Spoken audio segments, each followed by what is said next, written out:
Then let us move to the next presentation because we will need to have the time for our key outcomes and also the emerging action items, which will be presented, as I mentioned, from our colleague Ashwati. And to have enough time for that, we are moving to the next presentation, which will be presented by our colleague Rondine Twist with the title The Culture of Spiritual Connectedness to Nature Towards Sustainable Water Management in South India. A warm welcome to you, Rondine, and I'm handing over to you. Thank you very much, Dr. Malcolm. Can you hear me? Can you hear me clearly? Yes. Okay. Yes, I can see you clearly, and we can hear you also very, very well. Okay, good. Thank you. Let me share my presentation. Well, first, I'd like to say, again, thank you, Dr. Melton, for the introduction, and I'm so happy to participate in this summit and hear the work that's being done by the UNESCO chairs and centers around the world. And it's my pleasure to participate and share my work, and it's an honor to present my work before all of you here in the audience. And actually, I would love the opportunity to collaborate because you'll see coming up, my work is very much related to the past to our presentations that we just heard. So let me go ahead and get started. My topic is entitled Spiritual Connectedness in Water-Based Communities, an inquiry into the culture of spiritual connectedness and sustainable water management in South India. So my presentation covers these 8 items listed on screen, which were generally the topics that were listed over 11 slides. So let's go ahead and get started. As a brief introduction, again, my name is Rondine Twist. I use the suffix Esquire because I'm an attorney. That's my first profession. But now I'm an E4 Life International PhD Fellow at Amrita School for Sustainable Development, and I'm working in collaboration with Amachi Labs. This talk is part of my larger PhD topic entitled A Study of the Impacts of Spirituality on Attitudes and Behavior Towards Sustainable Water Management in Rural India. My PhD guide is Dr. Bhavani, who you all know, and Dr. Sophia von Mieris is my co-guide. So what are the challenges being addressed by this research? First of all, my research relates to SDG 6, which seeks to ensure availability and sustainability management of water and sanitation for all. Now, my focus is on sustainable management of water and not sanitation. And the specific SDG targets include target 6.3.2, the proportion of bodies of water with good ambient water quality, target 6.4.1, change in water use efficiency over time, and target 6.3.1, proportion of local administrative units with established and operational policies and procedures for participation of local communities in water and sanitation management. So with those challenges, my research questions are as follows. Firstly, we're seeking a theoretical understanding of spiritual connectedness to nature, its relationship to sustainable development, and its application to the Indian context. Here, when we say nature, we're talking about the natural world. And really what we're asking is there an evidence of a culture of spiritual connectedness to nature in India? In other words, we're asking, do the spiritual and religious beliefs and practices in India motivate individual action for sustainability? Or we can also ask it this way, do Indian people feel a sense of connection, identity, or belonging to nature, which results in ecological behavior?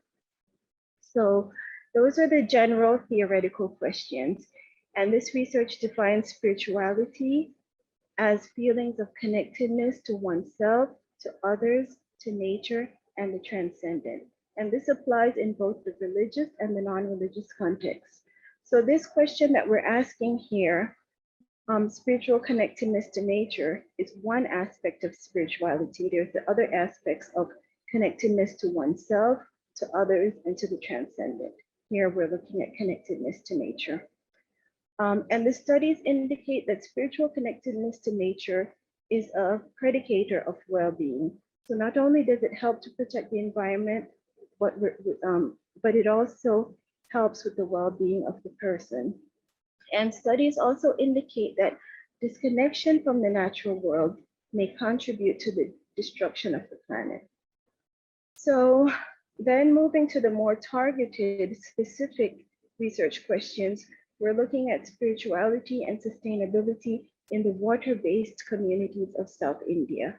And by that, we mean communities that live in close proximity to water bodies, whose livelihoods are dependent on the water bodies. And we're asking, are the people in these water-based communities of South India spiritually connected to the water? So now we move from nature to water. And if there's a culture of spiritual connectedness, can it impact sustainable water management in these water-based communities?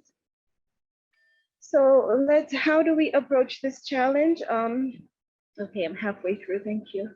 So approaches to the challenge. If you were here yesterday, you heard Dr. Manisha. She spoke about the E4Life PhD program, which is a comprehensive framework for academic engagement in building sustainable communities. So it involves two things. It involves research, but it also involves intensive field work in rural India. And the 4 E's of E4Life speak to experiencing, embracing, engaging, and empowering local communities. So that is, again, with these 4 aspects of, sorry, please mute someone.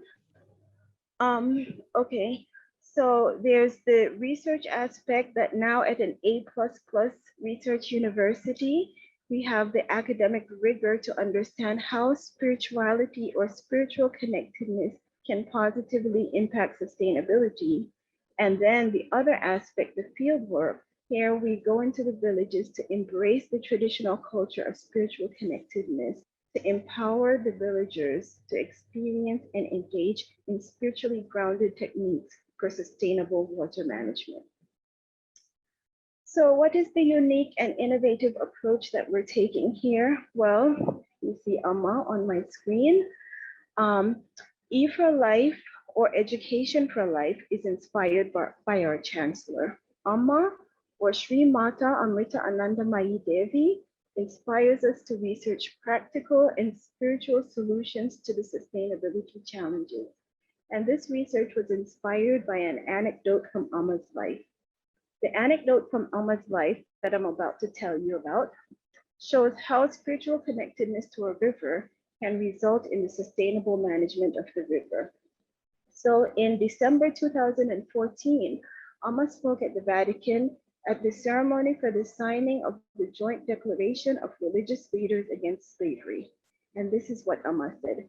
First, she was speaking of herself in the third person. Then she starts speaking about herself in the first person. So I'll read what Amma said.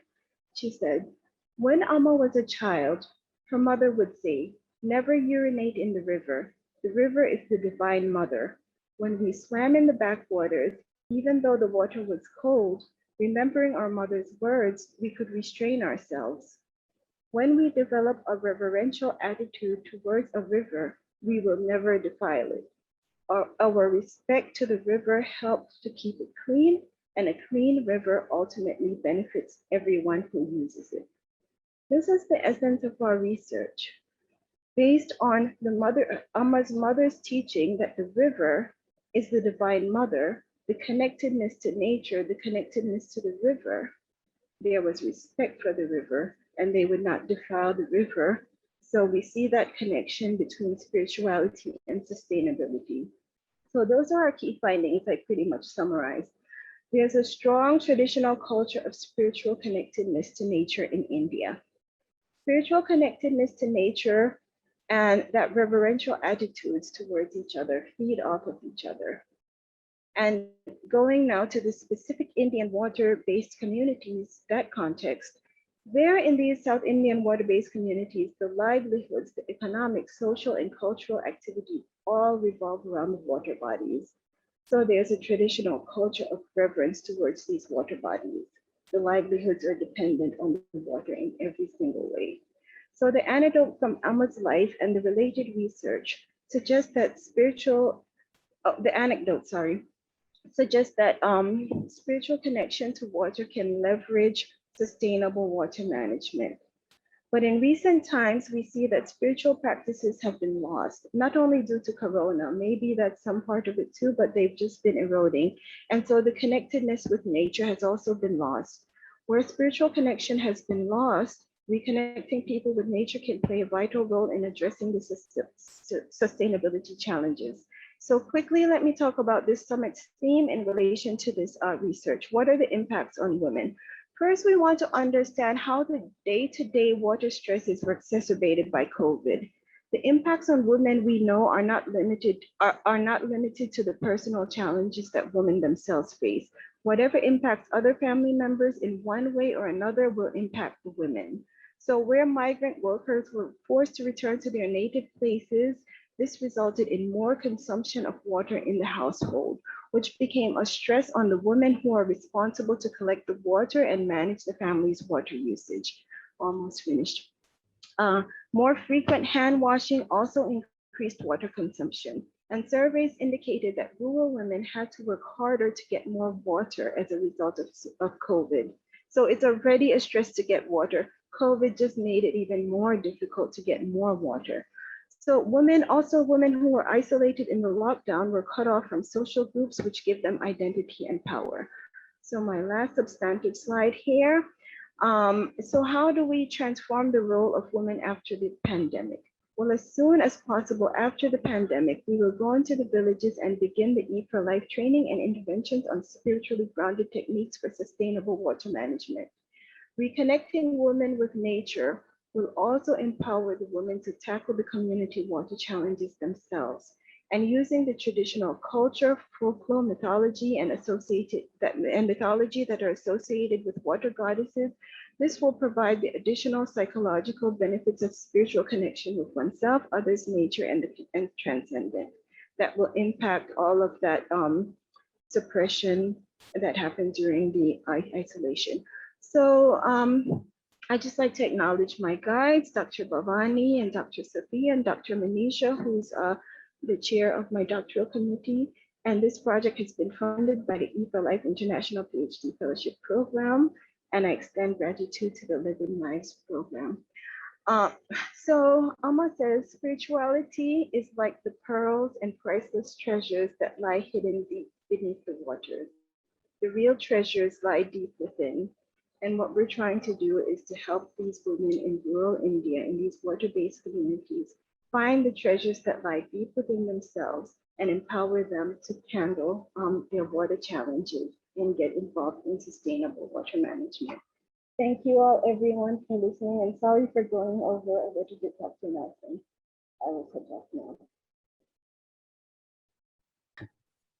Thank you very much, Rondine. I think we could take the +2 minutes with pleasure because it was very interesting. Thank you again for your presentation.